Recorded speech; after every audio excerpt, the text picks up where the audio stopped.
It's too hot. It's way too hot. I want this heatwave to end. Please bring back the winter. But I digress.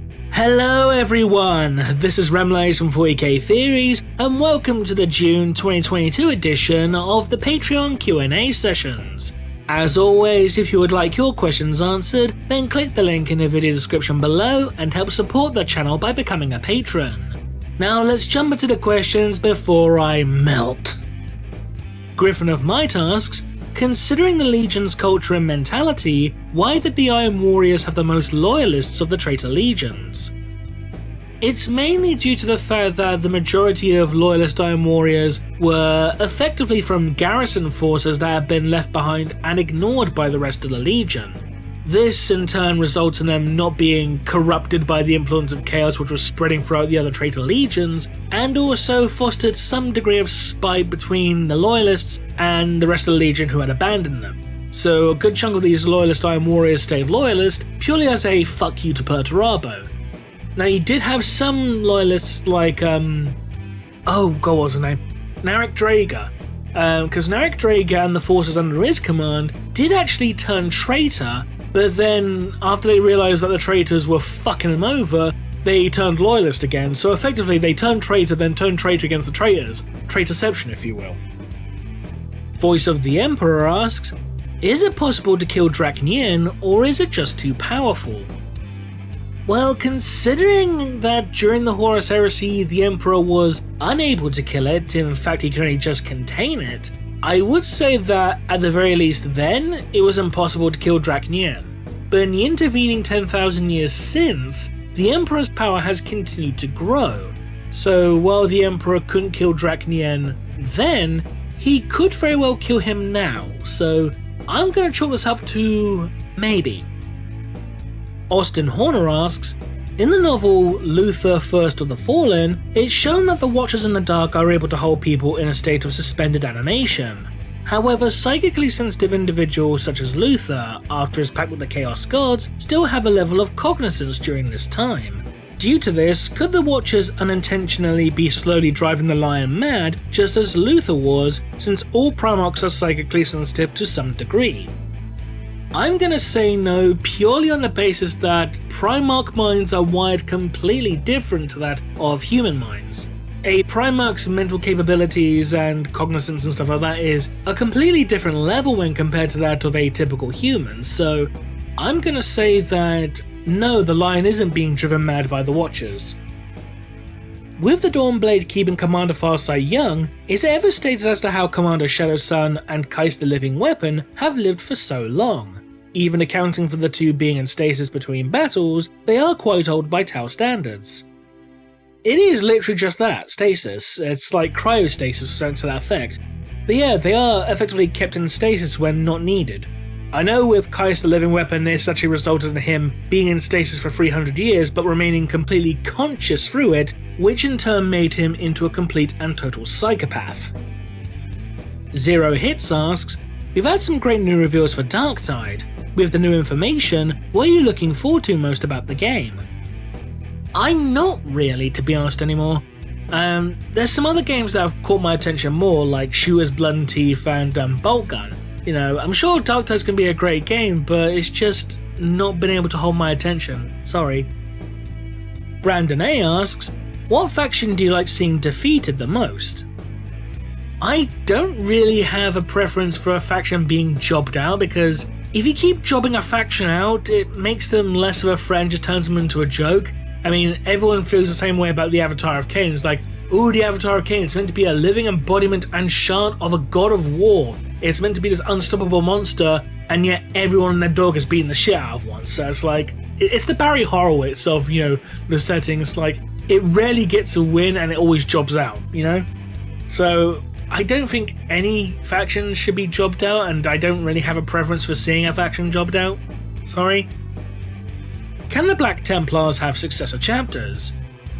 Theoretically, yes. Any Space Marine chapter can have successor chapters of their own. Take the Astral Claws for example, they were described as having 3 official successor chapters, even though only one was ever named, the Tiger Claws. But yeah, any chapter can have a successor chapter of their own, in theory, providing that they meet the standard gene seed requirements of purity and stuff like that. Could a Space Marine chapter worship the machine god instead of the Emperor and work for the Mechanicus? I'm just gonna go and turn and look at the Iron Hands for this one, I know the Iron Hands relationship with the Mechanicus is a lot more complicated than that, but I think that's one of the closest you're gonna get, I feel personally. Brent Feast asks, we know the Iron Warriors had the most loyalists of any traitor legion. Aside from the Dark Angels, do we know which loyalist legion had the most traitors in it during the Horus Heresy? If memory serves me, I think it was the White Scars. I know Traitor White Scars were like the main antagonists in one of the Garrow audio dramas. Was it Oath of Moment? It was the one that introduced Mesa Varan into the story, so yeah, I'm pretty sure it was the White Scars.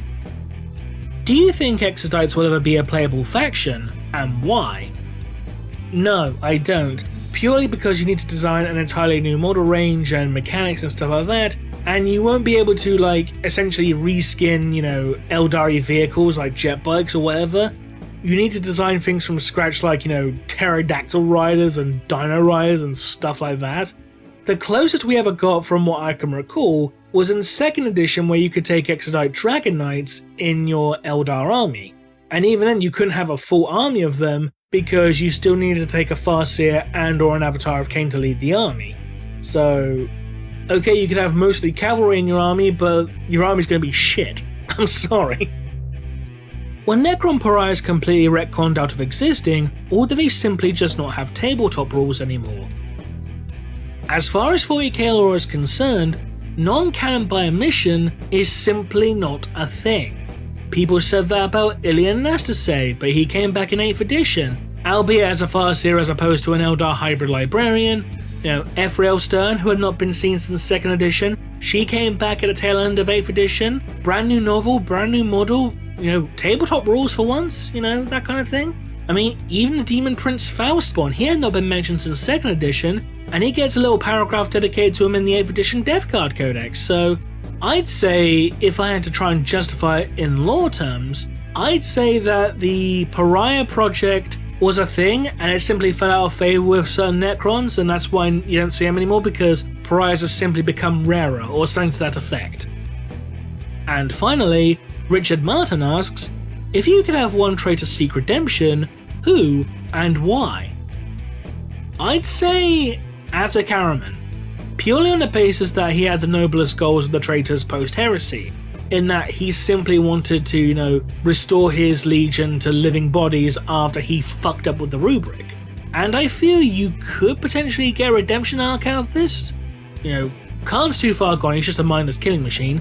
Typhus is too far gone, he's too busy, licking up AIDS and Ebola.